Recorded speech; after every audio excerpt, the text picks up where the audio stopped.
अन्नमय कोश है, अन्नमय कोश से आत्मा ढकी हुई है, तो अन्नमय कोश को ही आत्मा रूप से कल्पना की गई है। पक्षी को दृष्टांत बना करके, पक्षी में ही अन्नमय कोश की कल्पना करके या तो पक्षी के रूप से समझाया गया है।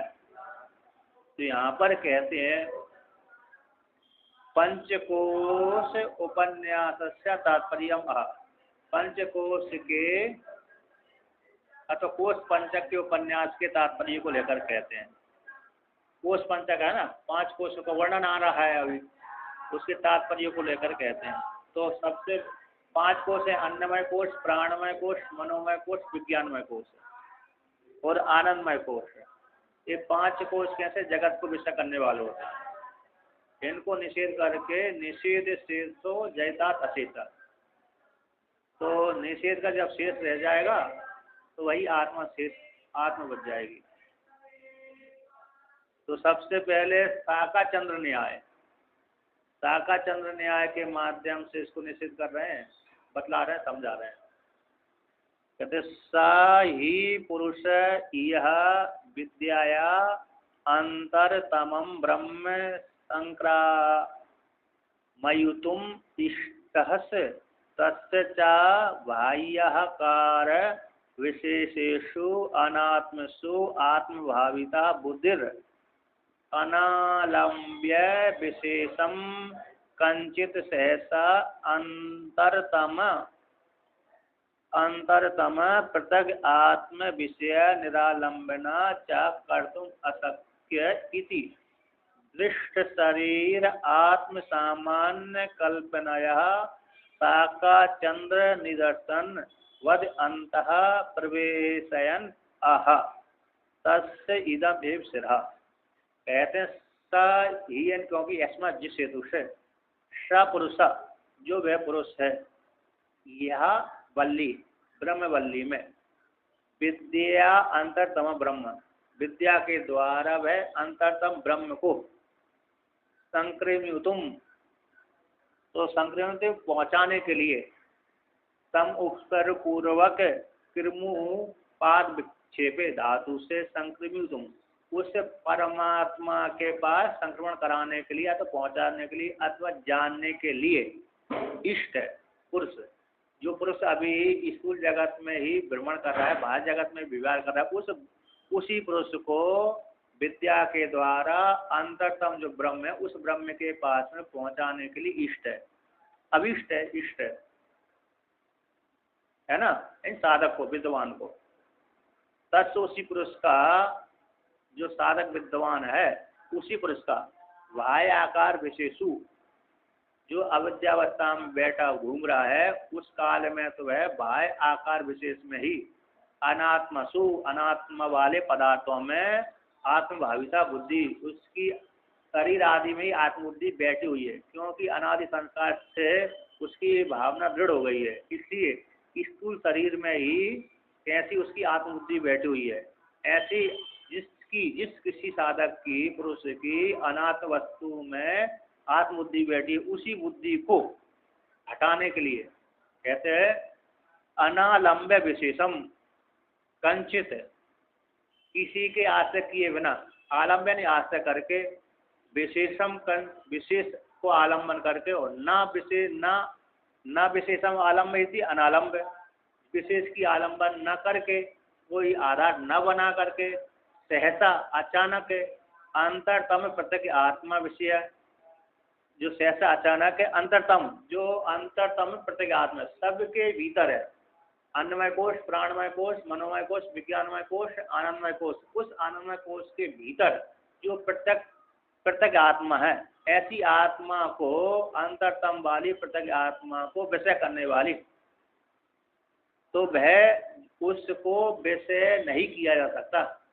ऐसी किसी को आश्रय बनाए बिना सहसा अंतरतम प्रत्यक्ष आत्मा को विषय करने वाली, निरालंबन आश्रय से रहित वह आत्मा है, उसको बिना आश्रय के आलंबन करने में समर्थ नहीं है वह साधक, वह पुरुष, जिसकी बुद्धि बाह्य विषयों में टिकी हुई है, अनात्मा में ही आत्मबुद्धि बैठी है, ऐसे उस पुरुष के लिए आश्रय से रहित होकर के सहसा अचानक अथवा साथ साथ अंतरतम पृथक अंतरतम जो पृथक आत्मा है उस आत्मा को, वह आत्मा कैसी है? आलम्बन से रहित है, निरालंबन वाली है ना। निरालंबन वाली आत्मा है, उस आत्मा को विषय करने में वह कर्तुम अशक्य, विषय करने में, साक्षात्कार करने में समर्थ नहीं है। कौन नहीं है? ऐसा जो पुरुष है जिसका अभी अनात्मा में ही आत्मबुद्धि बैठी है। इसलिए जिसकी अनात्मा में आत्मबुद्धि बैठी है उस पुरुष को कोई बाह्य आकार का आलंबन बना करके उसको अंतरतम आत्मा में पहुंचाने के लिए प्रयत्न दृष्टांत के माध्यम से, आश्रय के माध्यम से प्रयत्न किया जा रहा है विद्या के द्वारा। कहते हैं दृष्ट शरीरम, दृष्ट शरीर आत्म सामान कल्पना। तो जैसे प्रत्यक्ष जो दिख रहा है, दृष्टि यानी प्रत्यक्ष जो शरीर है, ऐसी शरीर की आत्म सामान कल्पना से, जैसे हमारे जो शरीर है उसी की शरीर की समान ही कल्पना के द्वारा, तो शाखा चंद्र निदर्शन बद, शाखा चंद्र दृष्टांत के द्वारा। तो शाखा चंद्र मतलब पहले अरे मोटी डाल के यदि व्यक्ति की मोटी बुद्धि है तो चंद्रमा नहीं दिख रहा उसको, तो चंद्रमा नहीं दिख रहा तो पास में जहाँ पर खड़ा है उसके सामने वृक्ष है, तो कहते ये अमुक मोटी डाल आपको दिख रही है कि नहीं दिख रही? दिख रही है। उसके सामने देखो वो सीधा एक तारा दिख रहा है, उस तारे को चंद्रमा अथवा अरे अरुंधति तारा बोलते हैं, है ना। तो यहाँ पर शाखा चंद्र है, तो चंद्रमा तो प्राय करके दिख जाता है, मोटा रहता है, किंतु चंद्रमा के अपेक्षा छोटे छोटे तारे होते हैं तो कहते हैं अरुंधति तारा। तो अरुंधति तारे को दिखलाने के लिए पहले शाखा के दिखलाते हैं, फिर शाखा के बाद फिर अरे उसको मोटे तारे को दिखलाते हैं, फिर मोटे तारे को दिखलाने के पश्चात मोटे तारे के नज़दीक में जो तारा होता है वो कैसा है? अरुंधति तारा होता है। अथवा तो शाखा चंद्र न्याय यहाँ पर भी किसको ले लेना चाहिए? द्वितीय वाला जो चंद्रमा होता है। कौन सा? पूर्णिमा वाला चंद्रमा लेंगे तो वो तो दिख जा रहा है, प्रत्यक्ष दिख रहा है ना, लेकिन द्वितीय वाला जो चंद्रमा होता है वो छोटी लकीर होती है ऐसी, तो छोटी मोटी बुद्धि वालों को समझ में नहीं आती।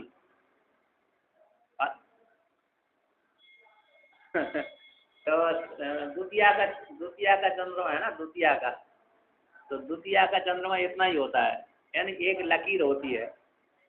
तो द्वितीय का जो चंद्रमा होता है उसको कभी कभी हमको भी नहीं देखता, अचानक नहीं देखता ना, पतली लकीर होती है वो। तो इसलिए द्वितीय वाला चंद्रमा को दिखलाने के लिए सबसे पहले शाखा को दिखलाते हैं। जब शाखा में व्यक्ति की बुद्धि टिक जाती है, इसके पश्चात शाखा के माध्यम से देखो, कहते हैं कि शाखा के सामने वो दिख रहा है, एक लकीर दिख रही है, फिर चंद्रमा है।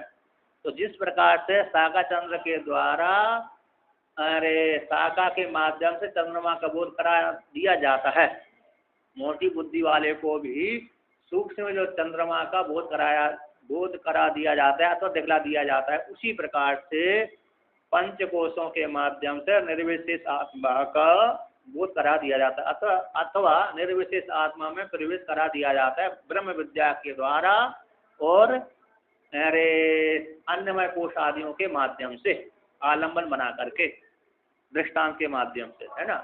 तो जिस व्यक्ति की मोटी बुद्धि है उसको बिना आलंबन किए बिना ही निरालंबन आत्मा को विषय करने में समर्थ नहीं है, ऐसे पुरुष के लिए कोई ना कोई आधार बना करके उस निर्विशेष आत्मा में प्रवेश करा दिया जाता है।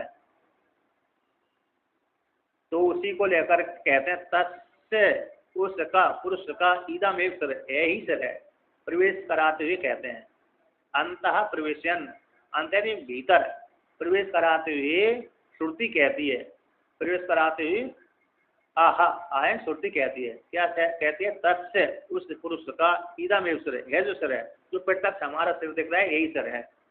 तस्य अस्य पुरुषस्य अन्नरस्यमयस्य इदमेव शिरः प्रसिद्धम।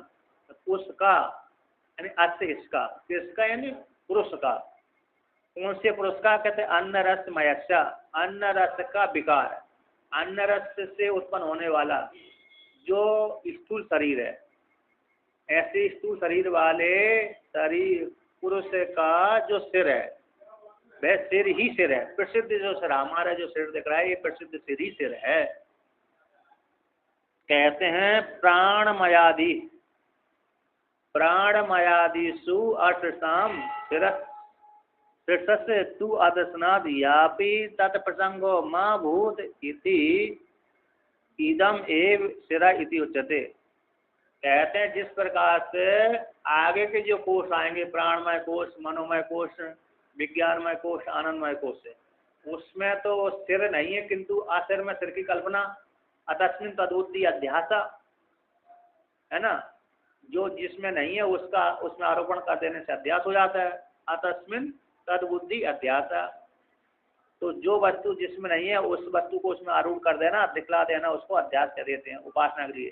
तो उसी प्रकार से यहाँ पर भी एक मान लिया जाए, जैसे अन्नमय कोष में भी उसी प्रकार से मान लिया जाए कि जैसे प्राणमय कोष में सिर न होने पर भी सिर की कल्पना की गई है ना, उसी प्रकार से अन्नमय कोष में भी स्थूल शरीर में भी सिर की कल्पना कर लिया जाए कि ना, यहाँ तो प्रत्यक्ष दिख ही रहा है, तो प्रत्यक्ष सिर प्रसिद्ध सिर ही सिर है यहाँ का, अन्नमय कोष का तो प्रत्यक्ष सिर ही सिर है। कैसे प्राणमय आदियों में जो आसिर है, कैसे आसिर वालों का सिर से भिन्न वाले एक प्राण आदियों को जो सिर की कल्पना की गई है वहां पर, तो कहते हैं तू आदर्शनाथ, वहां पर बिना सिर वालों में सिर की कल्पना की गई, सिर न देखे जाने से। उसी प्रकार से यहाँ पर भी अन्नमय कोष में भी तत्प्रसंग हो, माँ भूत न हो, इसलिए श्रुति कहती है इदम सिर स्थिति उच्चते, यही जो प्रसिद्ध सिर है ये सिर ही सिर है ना। जो हमारा सर दिख रहा है, पक्षी का सर दिख रहा है अथवा हमारा सिर दिख रहा है, वह सिर ही सिर है, इसमें कल्पना करने की जरूरत नहीं है, ये तो साक्षात दिख रहा है। जहाँ पर नहीं है वहाँ पर कल्पना की जाती है। एवं पक्षी आदिषु योजना, एवं इस प्रकार से पक्षी आदियों में भी जोड़ लेना चाहिए, जान लेना चाहिए। तो कहते हैं अयम दक्षिणो बाहु पूर्व अभिमुखस्य दक्षिणा पक्षा। तो यहाँ पर कहते हैं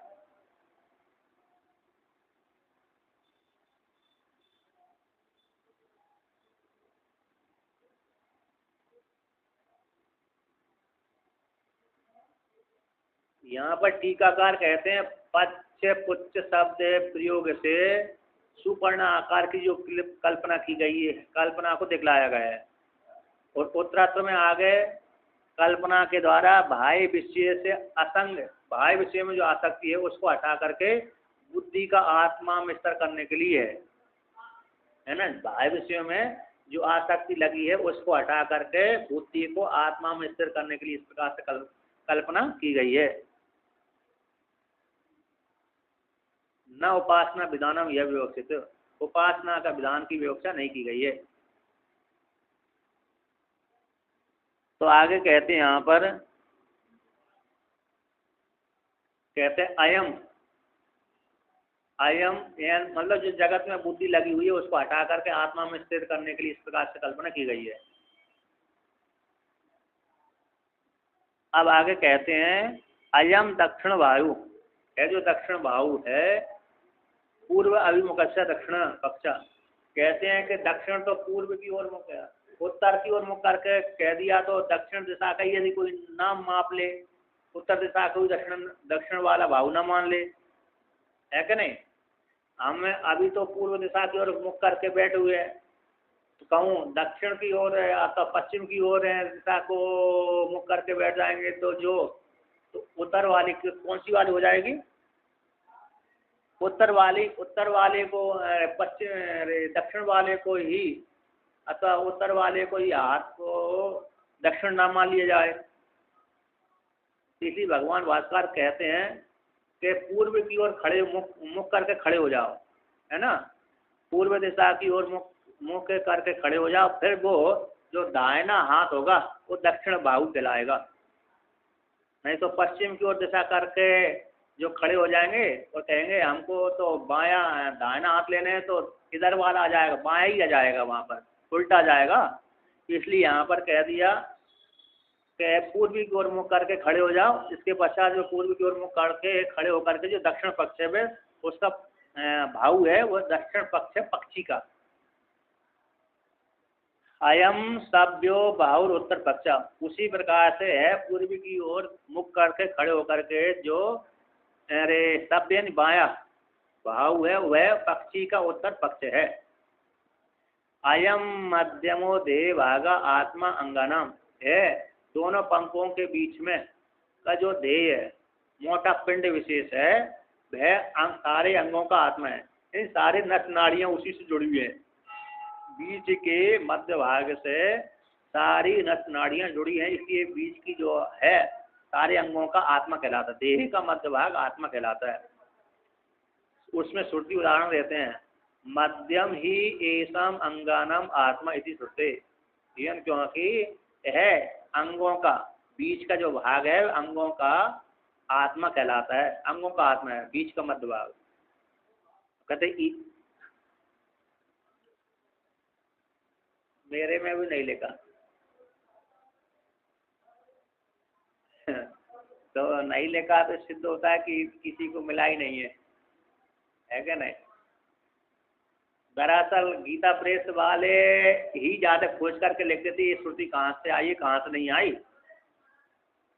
तो उसी गीता प्रेस की नकल दूसरे ग्रंथकार कर लेते हैं, लिख देते हैं। जब वो नई प्रिंट करते हैं छापते हैं तो वो उसमें लिख देते हैं हाँ वहाँ का प्रतीक है। लेकिन गीता प्रेस वालों ने नहीं लिखा तो पर दूसरे वालों ने तो लिखा ही नहीं है, क्योंकि मेहनत सबसे ज्यादा मेहनत करते हैं तो गीता प्रेस वाले करते हैं। उदाहरण देने के लिए श्रुति है।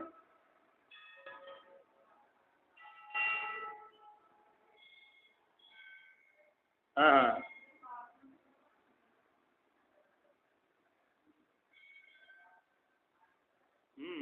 तो खोज कर लिखते थे वो, इसलिए वो सुविधा पड़ती थी। ये श्रुति वहां से आई है तो व्यक्ति शीघ्र ही उस स्थान पर जा करके उस श्रुति का अर्थ तात्पर्य निकाल लेता था।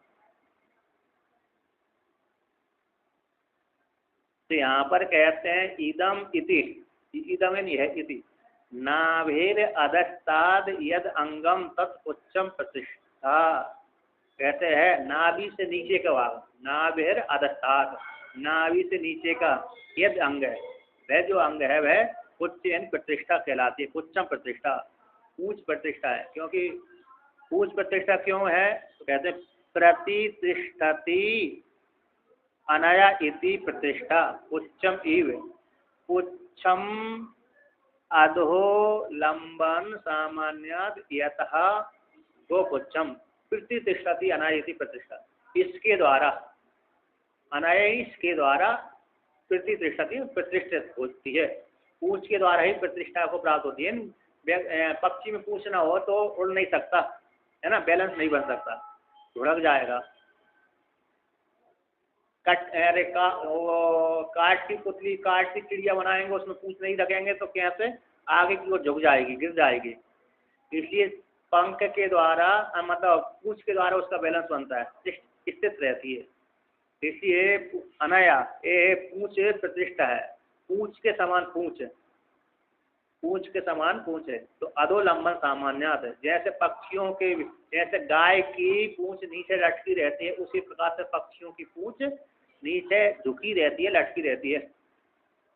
तो अधोलंबन सामान्य से यथा गोपुच्छम, तो गो की जैसे पूंछ है नीचे लटकी रहती है उसी प्रकार पक्षियों की पूंछ है। इसी पूंछ के द्वारा पक्षियों की पूंछ के द्वारा वह पक्षी प्रतिष्ठित रहता है। एतत् प्रकृत्या पितृसाम प्राणमयादीनाम रूपकत्व सिद्धि। एतत् प्रकृत्या एन एतत् रूपेण, प्रकृत्या का अर्थ कर दिया यहाँ पर टिप्पणीकार ने रूपेण, एतत् रूप के द्वारा पितृसाम अन्यों का, इनका प्राणमय आदि कोषों की रूपकत्व की सिद्धि हो जाती है। रूपक है, रूपक है नहीं अभिनय, मतलब अभिनय होता ना है ना, अभिनय रे ख्याति आख्यायिका कल्पना, रूपक के द्वारा समझाना। किसी वस्तु को बोध कराना है, समझाना है, तो नाटक के द्वारा, रूपक है नाटक, है ना, नाटक के द्वारा समझा दिया गया है।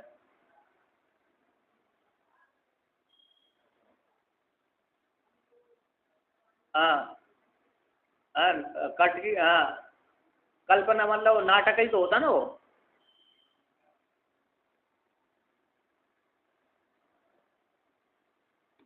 हाँ चित्र नहीं, हाँ, चित्र के द्वारा भी है उसको नाटक, मैं ये पूछता हूँ, नाटक भी तो बोलते हैं ना उसको, नाटक के द्वारा समझा दिया जाता, अभिनय के द्वारा। हाँ हाँ, नाटक रूपक हो, अभिनय, पर्यायवाची मान ली है कि नहीं, थोड़ा बहुत भेद होगा, थोड़ा थोड़ा जो भी है, तो रूपकत्व की सिद्धि हो जाती है। तो इस प्रकार से अब उदाहरण देते हैं यहाँ पर, मूसा निषिक्त दुर्त ताम्र प्रतिमा वत।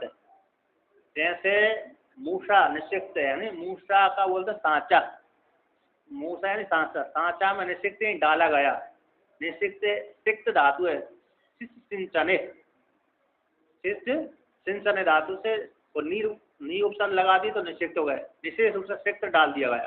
किसको डाल दिया गया? दुर्त, गरम, अरे डाला किसको? ताम्र, तांबे को डाल दिया। किस में डाल दिया? मूसा में डाल दिया, सांचे में डाल दिया। तो जैसा सांचा होगा उसी के अनुसार गरम तांबा बन जाएगा, सांचे में ढल जाएगा, तो प्रतिमा बन जाएगी। तो मूसा निषिक्त दुर्त ताम्रा, ताम्र प्रतिमा के समान, है ना। गरम तावा, दुर्त यानी गरम पिघला हुआ जो तांबा है, जब सांचे में डाल दिया जाता तो जैसा सांचा होता है उसी के अनुसार उसकी प्रतिमा बन जाती है। खांचे में, खांचे में ना, खांचा जैसा होगा उसी खांचा के आकृति वाला बहुत तांबा हो जाएगा, गरम तांबा हो जाएगा। तो जिस प्रकार से गरम तांबे को सांचे में डाल देने से सांचे की आकृति वाला हो जाता है, प्रतिमा बन जाती है, उसी प्रकार से ये रूपक के माध्यम से, कल्पना के माध्यम से पुरुष आकारता को, वह अन्नमय रस वाला कोष पुरुष आकारता को प्राप्त हो जाता है। और ब्रह्म भी इस प्रकार से प्राप्ति करके इन अन्नमय रस कोष के माध्यम से निर्विशेष आत्म तत्व की प्राप्ति हो जाती है। तो यहाँ पर कहते हैं तद अपि एषा श्लोक भवति तत् तस्मिन् एव अर्थे ब्राह्मणोक्ते अन्नमयात्म प्रकाश के ऐसा श्लोको मंत्रो भवति। तदपि ऐसा श्लोक भवति का अर्थ करते तत् तस्मिन् एव अर्थे, उसी अर्थ में। किस अर्थ में? ब्राह्मण वाक्य के द्वारा कही हुई उक्त अर्थ में, अन्नमयात्म प्रकाश के, अन्नमय स्वरूपात्मक प्रकाशन, अन्नमय के माध्यम से आत्मा के प्रकाशन में, है ना, अन्नमय आदि कोष के माध्यम से आत्मा के बोध कराने में। ऐसा श्लोको, ये श्लोक है मंत्र, उसके विषय में ये मंत्र आया है, यानी आत्मा के स्वरूप को बोध कराने के लिए, उदाहरण के माध्यम से उस आत्मा तत्व को बोध कराने के लिए मंत्र आया है ना।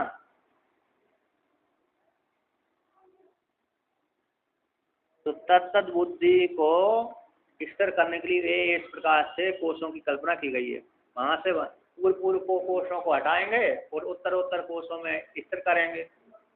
इसी और जाग में सबसे जाकर लास्ट में जाकर के अंतिम कोष को भी नष्ट करके निर्विशेष आत्मा का बोध हो जाएगा, केंद्रित हो जाएगा। अब अगला मंत्र कहते हैं यहाँ पर,